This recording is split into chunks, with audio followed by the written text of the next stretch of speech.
មានមតិមួយពោលថាអត្ថបទអក្សរសិល្ប៍មានគោលដៅអប់រំមនុស្សឲ្យចេះដោះស្រាយបញ្ហា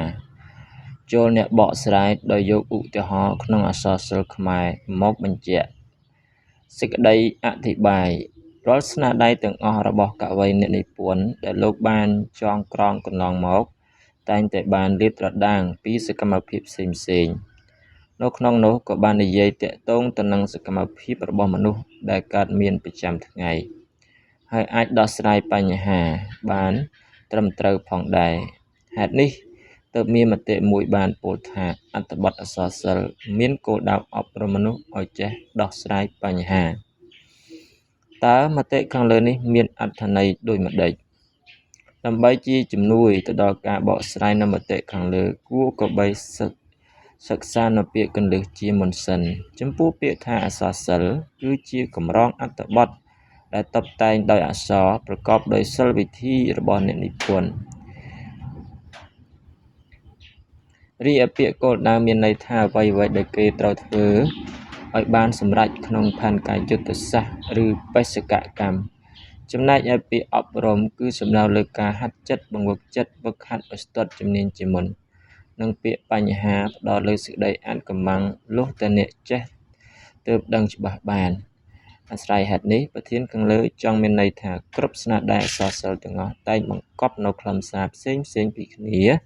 ដើម្បីធ្វើការដោះស្រាយបញ្ហានៅក្នុងសង្គមឲ្យបានត្រឹមត្រូវជាការពិតណាស់នៅក្នុងសង្គមជាតិនីមួយៗជៀសមិនផុតឡើយពីបញ្ហាដែលបានចោទឡើងនៅក្នុងសង្គមនៅក្នុងសកម្មភាពប្រចាំថ្ងៃនៅក្នុងនោះគេឃើញមានបញ្ហាទាក់ទងនឹងសង្គមដូចជាកត្តាប្រជាជនមានជីវភាពក្រីក្រលំបាកទុក្ខយากរោគទឹកខ្វះល្ងាចរោគល្ងាចខ្វះព្រឹករបស់ប្រជាកសិករតែនាំឲ្យប្រជាជនជួបនូវបញ្ហាខ្លះខ្វះភាពកក់ក្ដៅមិនមានសុភមង្គលដោយសារកត្តាខ្វះខាតធនធានទ្រព្យសម្បត្តិលុយកាក់និងសម្ភារៈប្រើប្រាស់ផ្សេងៗតួយ៉ាងក៏មានជាប់ពាក់ព័ន្ធជាមួយនឹងភាពមិនចុះសម្រុងក្នុងការទាក់ទងជាមួយការជាប់បំណុលគេការបាត់បង់ការងារក្រៅពីនោះបញ្ហាកើតចេញពីផ្ទៃក្នុងក្រុមគ្រួសារផ្ទាល់តែម្ដង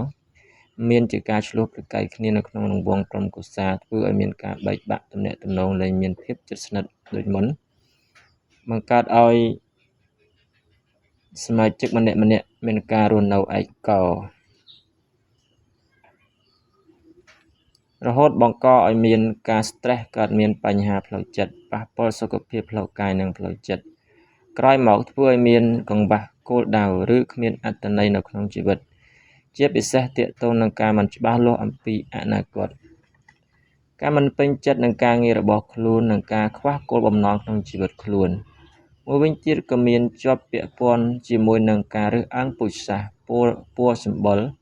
ឋានៈវណ្ណៈស័ក្តិអ្នកមានអ្នកក្រជាដើម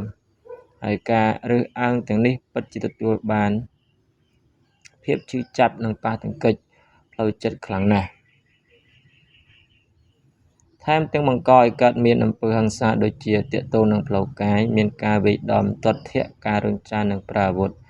រីឯចំពោះហិង្សាផ្លូវចិត្តគេសង្កេតមានដូចជាការគំរាមកំហែងការបំផិតបំភ័យការជេរប្រមាថនិងការបន្ទោសដោយអយុត្តិធម៌មិនតែប៉ុណ្ណោះក៏មានអំពើហិង្សាផ្លូវភេទការរំលោភបំពានការបៀតបៀនផងដែរលើសពីនេះគេក៏ឃើញមានការចោទឡើងពីបញ្ហាសិទ្ធិសេរីភាពដូចជាទាក់ទងការបំបិទសិទ្ធិសេរីភាពក្នុងការបញ្ចេញមតិការហាមឃាត់ការជួបជុំផ្សេងពីនេះបើលើកពីតម្លៃស្ត្រីឃើញមានការរើសអើង gender អំពើហិង្សាលើស្ត្រីមិនទទួលបានឱកាសស្មើគ្នាការរំលោភសិទ្ធិផ្ទុយទៅវិញក៏មានការរើសអើងក្នុងសាសនាការហាមប្រវត្តិសាស្ត្រការបង្ខំឲ្យកាន់សាសនានិងបំផ្លាញទីសក្ការៈជាដើមបន្ទាប់ពីនេះទាក់ទងជាមួយសិទ្ធិពលករបង្ហាញជាក់ស្ដែងនៅក្នុងសង្គមដោយការកេងប្រវ័ញ្ចកម្លាំងកម្មករការមិនផ្ដល់ប្រាក់ឈ្នួលសមរម្យលក្ខខណ្ឌការងារមិនល្អបន្ថែមពីនេះទៀតក៏មានការរើសអើងជនជាតិភាគតិចមិនថាវប្បធម៌ជាតិសាសន៍រួមទាំងការដកហូតដីធ្លីផងដែរមួយទៀតក៏ដូចគ្នាដែរក្រៅពីបញ្ហានៅក្នុងសង្គមផ្ទាល់ក៏មានបញ្ហាដែលមានចោទពីកត្តាធម្មជាតិដូចជាការប្រែប្រួលអាកាសធាតុទាក់ទងនឹង ភាពរាំងស្ងួតនិងទឹកចំនួនញឹកញាប់ហើយបញ្ហានេះក៏មានជាប់ជាមួយនឹងមនុស្សខ្លួនឯងបានបង្កឡើងឲ្យប៉ះពាល់ធម្មជាតិដោយមនុស្សបានកាប់ព្រៃឈើធ្វើឲ្យប៉ះពាល់បរិស្ថានមានការបំពុលខ្យល់បំពុលទឹកនិងដីរួមទាំងការថយចុះជីវៈចម្រុះការផុតពូជសត្វព្រៃរុក្ខជាតិប្រព័ន្ធអេកូឡូស៊ីបាត់បង់ពូជត្រីនិងធ្វើឲ្យកើតមានគ្រោះមហន្តរាយផ្សេងៗរួមមានព្យុះខ្យល់កន្ត្រាក់ជាដើម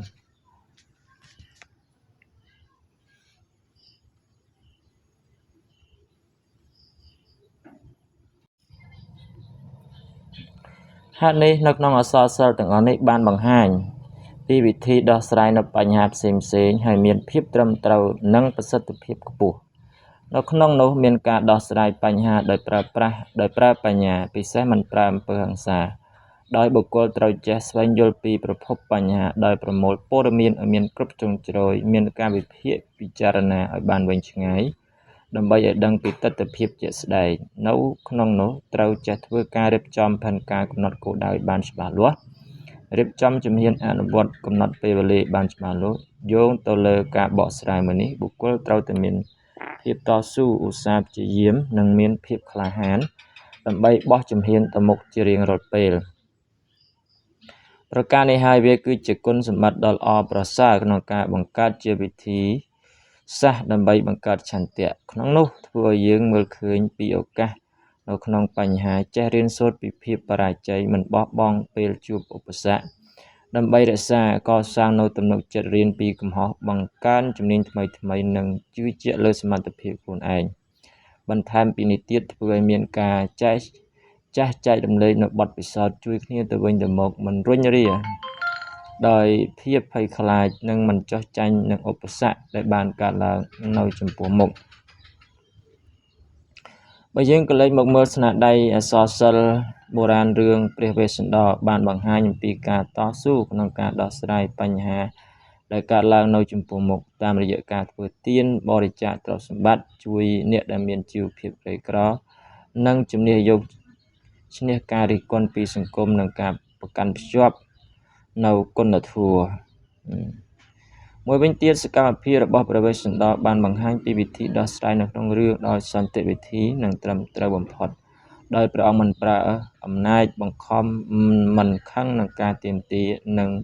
យល់ព្រមជាមួយការចាកចេញដោយសន្តិវិធីហើយការដោះស្រាយនេះតួអង្គព្រះវេស្សន្តរជាបុគ្គលដែលមានការគិតពីប្រយោជន៍រួមជាធំដោយព្រះអង្គសុខចិត្តចាកចេញពីនគរដើម្បីសម្រេចតាមបំណងរបស់ប្រជារាស្ត្ររបស់ទ្រង់ក្នុងការទទួលបានសន្តិភាពមួយវិញទៀតនៅក្នុងរឿងមហាជនកនៅត្រង់ព្រះអង្គជនកបានខិតខំប្រឹងប្រែងព្យាយាមដោះស្រាយបញ្ហានៅកណ្ដាលសមុទ្រដោយសារការលិចសំពៅព្រះជនកមិននៅស្ងៀមឡើយព្រះអង្គបានយកកន្សែងក្រណាត់យ៉ាងវែងទៅជ្រលក់នឹងប្រេងរួចរុំលើខ្លួននិងផឹកទឹកដោះគោឲ្យឆ្អែតទើបរត់ឡើងលើកំពូលសំពៅដែលខ្ពស់បំផុតបន្ទាប់មកក៏ហក់ទៅឲ្យឆ្ងាយពីហ្វូងត្រីឆ្លាមដែលកំពុងខាំស៊ីមនុស្សក្រោយមកទៀតព្រះអង្គខំហែលទឹកសមុទ្រ7យប់7ថ្ងៃរហូតដល់មានទេវតាស្រង់ព្រះអង្គទៅលើគោករួចមានជីវិតរស់ធម្មតាសរុបសេចក្តីមកអក្សរសិល្ប៍ពិតជាមានគោលដៅក្នុងការអប់រំមនុស្សឲ្យចេះដោះស្រាយបញ្ហាផ្សេងៗដែលកើតមាននៅក្នុងសង្គមជាក់ស្ដែងដោយប្រើប្រាជ្ញាប្រកបដោយភាពត្រឹមត្រូវយ៉ាងពិតប្រាកដជាទីបញ្ចប់នៃការបកស្រាយនៅមតិខាងលើនេះហើយបានធ្វើឲ្យឃើញថាប្រធានពិតជាបង្កប់នូវតម្លៃអប់រំនិងបទពិសោធន៍ល្អៗក្នុងការដោះស្រាយបញ្ហារបស់មនុស្សនៅក្នុងសង្គមក្នុងនាមយើងជាអ្នកសិក្សាគួរខិតខំសិក្សារៀនសូត្រអានអក្សរសិល្ប៍ឲ្យបានច្រើនដើម្បីទទួលបានចំណេះដឹងនិងបទពិសោធន៍សម្រាប់ដោះស្រាយបញ្ហានៅក្នុងសកម្មភាពរស់នៅប្រចាំថ្ងៃ